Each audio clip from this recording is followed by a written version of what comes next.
በኢትዮጵያና በኤርትራ ጦርነት ሰበብ ተፈናቅለው ከሚኖሩ ስፍራ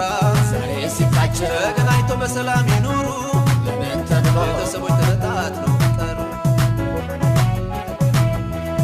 አንድ ነን ተነፋፍቀዋል ህዝቦቻችን አንድ ነን በጉጉት መኖር ይብቃ ሰቀቀን እስከ መቼ ነው ባል ከሚስትና ከልጆቻቸው የሚዋ